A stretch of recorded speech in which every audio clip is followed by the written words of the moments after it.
यदि हम जबरदस्ती नाम जप करें तो हम निष्पाप हो जाएं, फिर हमारा मन आनंदित होकर भगवान में लग जाए। सबसे कठिन काम संसार में भगवान का भजन करना है, नाम जप करना है। यदि भगवान का नाम जप होने लगे तो आनंद आ जाए भाई, पाप नष्ट हो जाए, दुख नष्ट हो गए। पाप का फल ही तो दुख है, पाप नष्ट हुए कि दुख नष्ट हुए, जीव परमानंद में डूब गया। नाम में बाबा जी ताकत तो बहुत है, क्योंकि मैं पढ़ता था, मेरे साथ एक मित्र थे, वो पहले मित्र नहीं थे, वो मेरे को देख के उन्होंने कहा तुम प्रसन्न पड़ गए थे।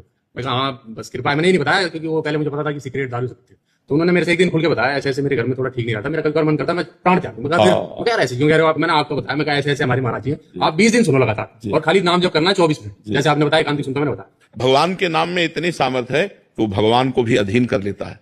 भगवान देखो, सुमिर पवन सुत पावन नामू अपने बस करी राखे। भगवान जिसके अधीन हो गए, सोचो नाम में इतनी सामर्थ्य है कि नाम ही को अधीन कर लिया। पर हम इतना अपनी भावना से बताते हैं कि जैसे हमारे पाप 500 ग्राम है और नाम अभी 50 ग्राम हुआ है, तो प्रभाव नहीं समझ में आएगा।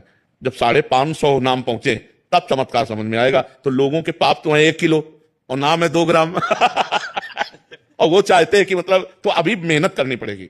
सा तू दीर्घकाल निरंतर सत्काल सेवितो दृढ़ भूमि, पातंजल जी कह रहे सा तू दीर्घकाल, वह जो नाम है वो दीर्घकाल निरंतर आदर के साथ जपा जाए तो दृढ़ भूमि, फिर पक्का हो जाएगा। खूब नाम जप करने का अभ्यास करे।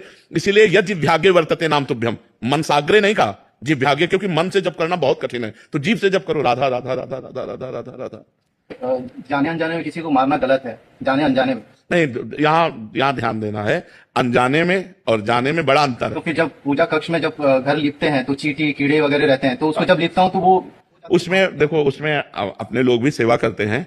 हम पहले फूल झाड़ू से झाड़ते हैं, फिर पोछा लगाते समय बहुत ध्यान देते हैं कि कोई जीव हमारे पोछा में दब ना जाए। अगर कोई चींटी आ गई तो हम पोछा रोक कर पहले चींटी को हटाते हैं, फूंक दिए, दूर कर दिए, ऐसे। अब स्वाभाविक जो हो गई तो हम सेवा कर रहे हैं, मालूम फूल झाड़ू से ही करें, कोई चींटी मर गई, स्वाभाविक जो हो जाता है वो तो सेवा धर्म में, उसमें पाप नहीं लगता। स्वाभाविक सेवा धर्म में पाप नहीं लगता। जानबूझकर हम किसी को नहीं मारेंगे। चींटियां जो चलती हैं रोड पे एक लाइन पे चलती है और फिर गाड़ी जाना पड़ता हाँ, इसलिए तो हाँ अब गाड़ी हाथ में थोड़ी है और पानी ठहरा हुआ रहता है जिसमें वो छोटे छोटे कीड़े रहते हैं, जानते हैं कि अब वहीं हाँ नहीं, ये कुछ ऐसी बातें हैं जो स्वाभाविक होते हैं, ये सब चीज सुरक्षा के लिए। तो कुछ जीवाणु अपने आप मर जाते हैं। तो ये फिर देखो, सृष्टि का पालन और सृष्टि का रचना और सृष्टि का संहार तीनों समान लिखे हुए हैं। तो हम मारना नहीं चाहते, हम अपनी सुरक्षा करना चाहते हैं। अब वो सुरक्षा में पधार रहे हैं तो जाओ, तुम्हारी गति हो, तुम्हें भगवान कृपा करे। हम मारना नहीं चाहते। तो कुछ ऐसी क्रियाएं हैं जिनमें स्वाभाविक पाप बन जाते हैं। जैसे कि किसान आदमी है, अब फावड़ा मारा केचुआ कट गए, खुरपी मारी केचुआ कट, तो वो ये सब लीला संहार की होनी ही है। अब कहां तक बचा के चले? सही पूछो तो ये जो श्वास प्रश्वास हो रही ना, इसमें भी जीवाणु है। ये जो श्वास प्रश्वास, इसमें कोई कण ऐसा नहीं जो जीव ना हो। जैसे मूली है,